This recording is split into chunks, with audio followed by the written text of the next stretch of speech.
till I shall come again. Let this suffice, I send my salt, my sacrifice to thee, thy lady, younglings, and as far as to thy genius and thy law, to the worn threshold, porch, hall, parlor, kitchen, the fat-fed smoking temple, which in the wholesome savour of thy mighty chines, invites to supper him who dines where laden spits, warped with large ribs of beef, not represent, but give relief to the lank stranger and the sour swain, where both may feed and come again, for no black-bearded vigil from thy door beats with a buttoned staff the poor, but from thy warm love-hatching gates, each may take friendly morsels, and there stay to sun his thin-clad members, if he likes. For thou no porter keeps two strikes. No comer to thy roof is guest right once, or, staying there, is scourged with taunts of some rough groom, who, yerked thee with corns, says, Sir, you've dipped thee too long ith vinegar, and with our broth and bread and bits, sir friend,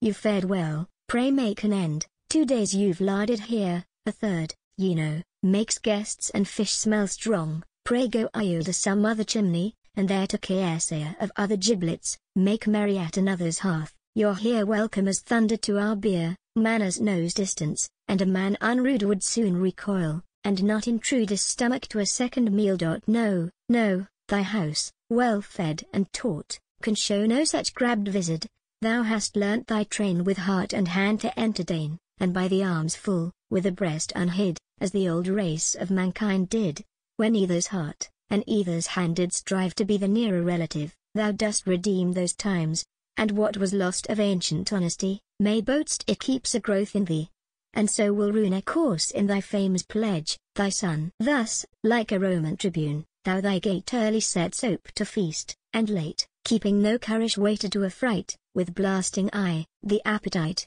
which fain would waste upon thy cates, but that the trencher creature marketh what best and more suppling piece he cuts, and by some private pinch tells dangers nigh, a hand too desperate, or a knife that bites skin deep into the pork, or lights upon some part of kid, as if mistook, when checked by the butler's look. No, no, thy bread, thy wine, thy jock and beer is not reserved for Trebius here, but all who at thy table seated are, find equal freedom, equal fare, and thou, like to that hospitable god, Jove, joyst when guests make their abode to eat thy bullock's thighs, thy veals, thy fat wethers, and never grudged at the pheasant, partridge, godwit, reeve, ruff, rail, the cock, the curlew, and the quail. These, and thy choicest viands, do extend their tastes unto the lower end of thy glad table, not a dish more known to thee, than unto any one but as thy meat, so thy immortal wine makes the smirk face of each to shine,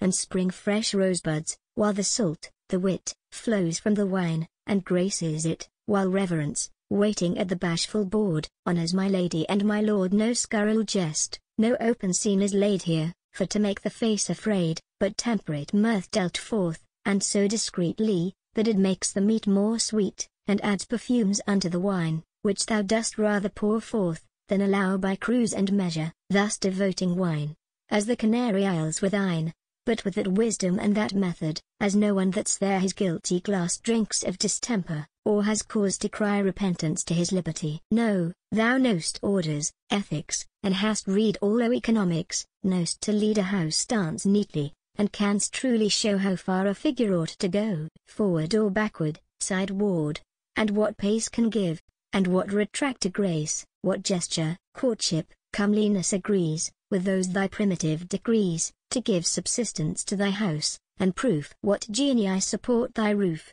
goodness and greatness, not the oaken piles, for these, and marbles have their whiles to last, but not their ever, virtue's hand it is which builds gainst fate to stand such as thy house, whose firm foundations trust is more in thee than in her dust, or depth. These last may yield, and yearly shrink, when what is strongly built, no chink or yawning rupture can the same devour, but fixed it stands, by her own power and well-laid bottom, on the iron and rock, which tries, and counterstands the shock and ram of time, and by vexation grows the stronger. Virtue dies when foes are wanting to her exercise, but, great and large she spreads by dust and sweat. Safe stand thy walls, and thee, and so both will, since neither's height was raised by thill of others, since no stud, no stone, no piece was reared up by the poor man's fleece, no widow's tenement was racked to gild or fret thy sarling, or to build a sweating closet, to anoint the silk soft skin, or bath thee in ass's milk, no orphan's pittance left him, served to set the pillars up of lasting jet, for which their cries might beat against thine ears, or in the damp jet read their tears. No plank from hallowed altar does appeal to yond star chamber, or does seal a curse to thee, or thine, but all things even make for thy peace, and pace to heaven. Go on directly so, as just men may 1,000 times more swear, than say this is that princely Pemberton, who can teach men to keep a god in man, and when wise poets shall search out to see good men, they find them all in thee.